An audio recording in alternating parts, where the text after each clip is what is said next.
Welcome to a Prevent Connect podcast, where we explore the prevention of violence against women. This is a project of the California Coalition Against Sexual Assault. Hello everyone, this is Meghna Bhatt from Prevent Connect. I am so excited to be here today in the University of Illinois at Chicago campus, recording this podcast in the Criminology, Law and Justice Department from where I graduated. Today we will be talking to our guest speakers from UIC about their research study titled Teen Dating Violence, an Exploration of Adolescent Breakup Experiences. I will let our speakers introduce themselves. My name is Shannon Harper. I'm a doctoral student here at UIC, and I'm also a research assistant for the Interdisciplinary Center for Research on Violence. My name is Katherine Lorenz. I'm also a doctoral student here at the University of Illinois, Chicago, and I work as a research assistant here as well. And my name's Kirkner, and I'm also a doctoral student who has been involved with the Interdisciplinary Center for Research on Violence here at UIC. I saw your study focuses on addressing the risk and protective factors for teen dating violence. Can you describe what this study is about? Yeah, so the study focuses on teenage relationships and breakups. Teenage relationships are a natural and common part of youth development, and what tends to happen in these relationships is that they end. Whether it be weeks, months, or years later, a teenage breakup is often inevitable. Many of these relationships include unhealthy behaviors such as sexual or physical violence, and we know that these behaviors can occur during the relationship, but we don't know much about the continuation or exacerbation of these behaviors after the breakup. So we wanted to learn more about how healthy and unhealthy relationships function and finish. That was kind of the driving force for this study, was trying to understand how these behaviors change following a breakup. Our thought process was that understanding the changes in the relationship behaviors after the relationship ends could help us to identify risk and protective factors for violence in adolescent breakups and create interventions for healthier teen breakups. So what we did is we created a survey that asked people about their adolescent relationships and breakups. We asked participants about several different behaviors that occurred during the relationship, including sexual and physical violence, perpetration, threats of perpetration, and victimization. We also asked about self-harm and threats of self-harm, stalking, substance abuse, and we asked about the frequency of these behaviors during the relationship and then after the breakup. Another thing that's unique and interesting to our study was that we framed the survey in terms of good and bad breakups. So relationships are experienced differently by everyone. So where a relationship that includes harmful behaviors during and then after the breakup may be a horrible experience for one person, it might not be as bad for another person because everyone's experiences are relative. But everyone seems to have good and bad breakups at some point. So what makes them good or bad? And do harmful behaviors and emotional distress only occur after bad breakups, or do they occur after good breakups for people as well? That was kind of the rationale for us behind looking at the relationship behaviors from the perspective of whether it was considered overall good or bad by the participant. Thank you for giving us a preview of your research study. I know a lot of scholars and preventionists or even communities, we kind of overlook the possibility of how breakups can play a role, right, in teen dating violence, and how that can be also used as a factor in terms to create protective factors for the teen and adolescents, especially in relationships. So the next question is, how was bad and good breakups defined or identified by the participants? I know you've spoken a bit about it, but if you would like to elaborate on it. We kind of left that open to the participant. So what we did was we created two branches of the survey, one asking participants if they'd like to describe a good breakup and the other asking if they'd like to describe a bad based on their experiences. And they could also talk about both if they had both types of experiences when they were a teenager. But we left it up to the participants to define good or bad breakups based on how they perceived that particular relationship.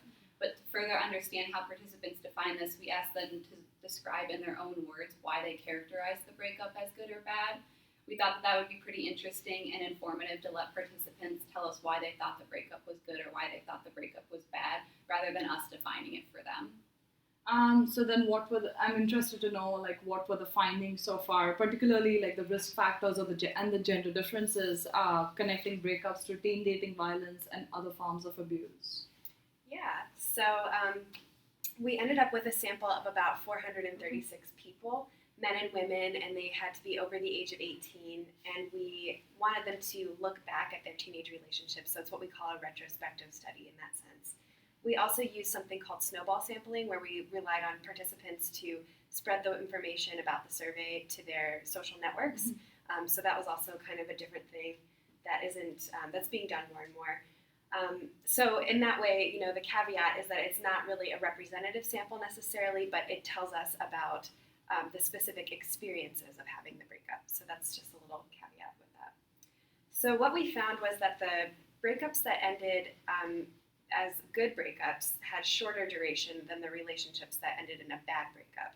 And as Kathy said, it was subjective, you know, their perception of whether it was good or bad.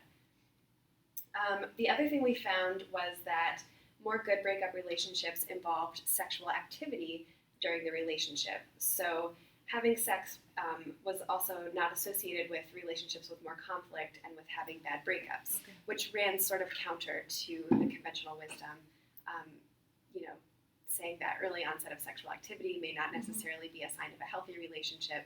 So, and again, it's not that we were measuring the objective health of a relationship, but just how it was perceived by the participants. We also found that bad breakups, participants, or you know, who had a bad breakup, were more likely to get back together multiple times. So there was this cycle of getting back together, breaking up, which I think we can all recognize is not a good sign of a healthy relationship. The other thing, let's see, there was definitely more conflict in bad breakups, and so we still have more analysis to do in terms of looking at what necessarily predicts the bad breakup and what predicts abuse in relationships. And we think that that's probably tied to conflict and other things based on what we found in the correlations.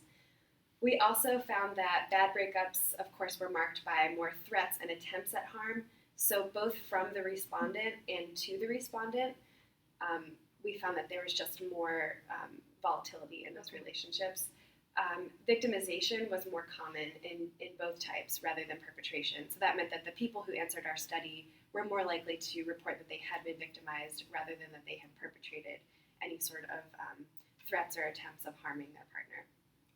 Okay, thank you. And then I'll just go with, let's see, one more. Sure. The bad breakups had also more sexual abuse in the relationship compared to the people who reported having a good breakup. So what we found was about 20% of the respondents who said that they had had a bad breakup also reported that they were sexually victimized by their partner, compared to 6% in the good breakups.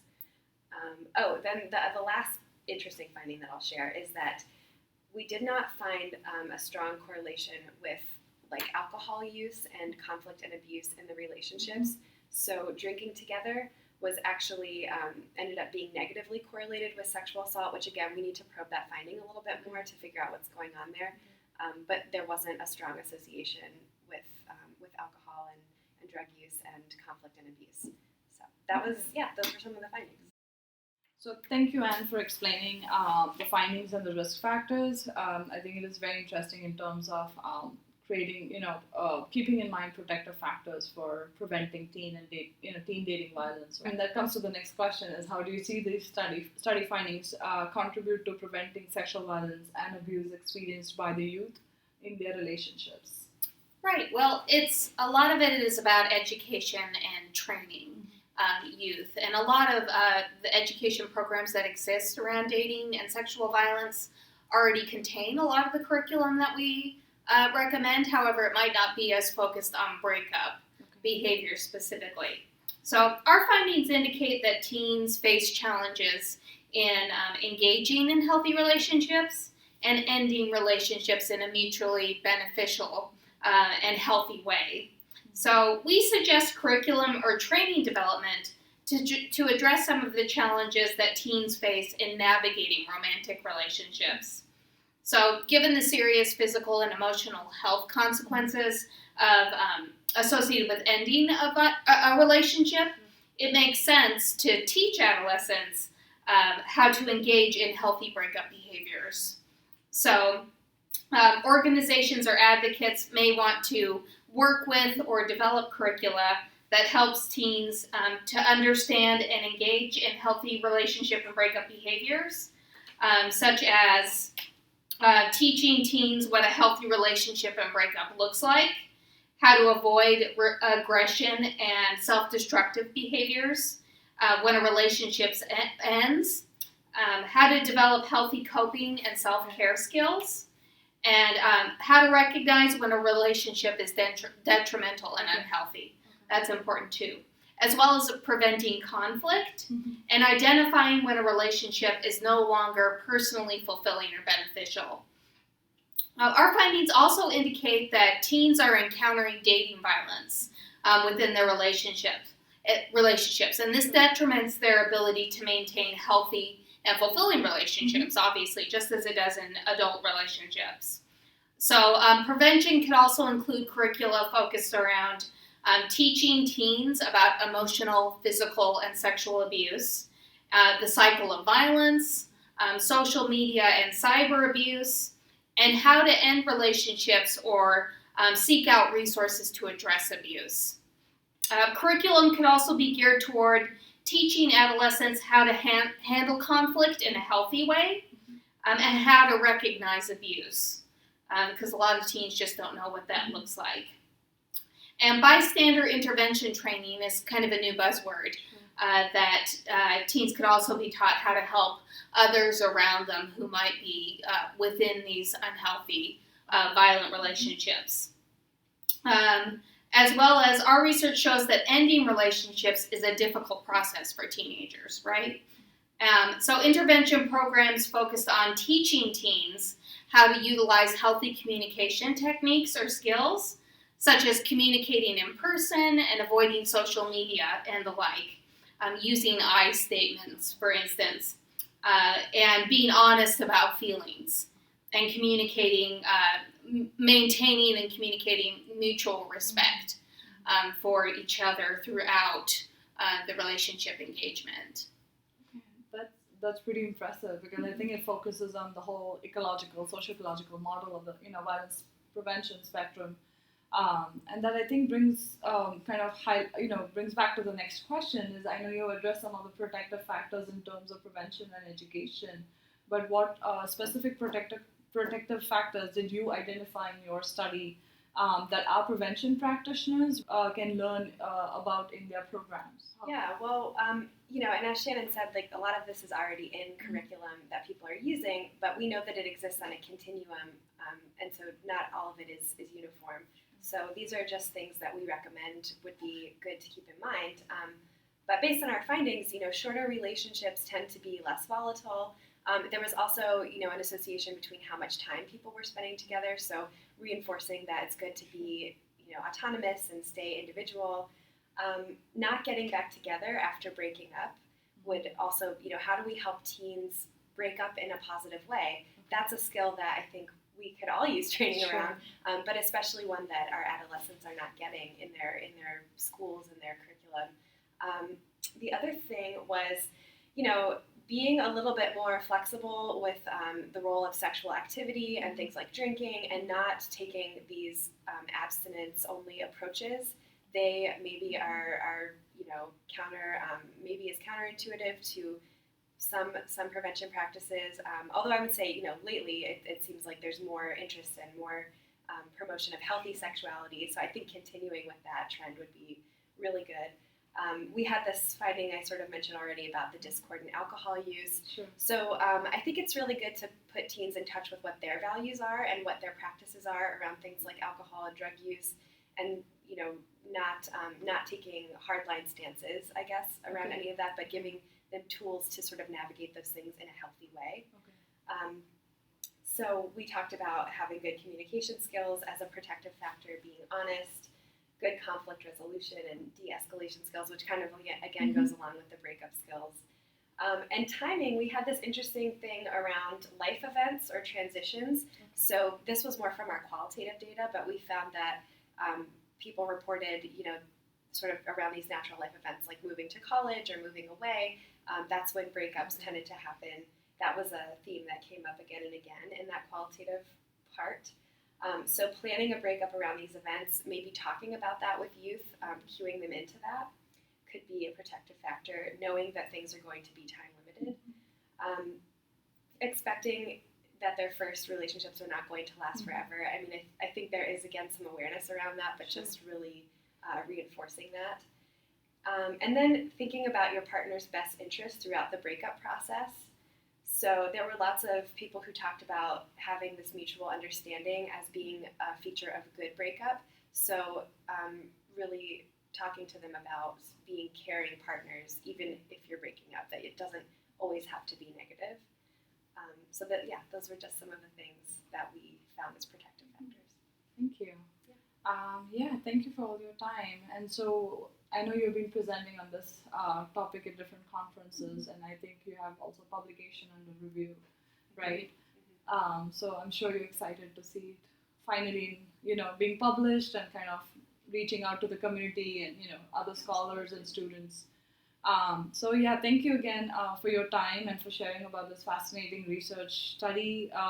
As I believed, it is another overlooked or understudied topic, especially in terms of linking breakups in relationships to teen dating violence, as we have discussed, and especially its implications on prevention and education. And for more information about the study, we will be providing the contact information. So feel free to contact our research scholars here and my colleagues. And thank you again for your time. Absolutely. Thank you. Sure. Sure. Good to see you back. Same here. Thank you for listening to this Prevent Connect podcast. Prevent Connect is a project of the California Coalition Against Sexual Assault, with funding from the Centers for Disease Control and Prevention. The views presented on Prevent Connect are not necessarily the views of the United States government, the CDC, or CalCASA. To learn more about Prevent Connect, visit www.preventconnect.org. For more information about CalCASA's mission, or to show your support, visit calcasa.org. That's CalCasa.org.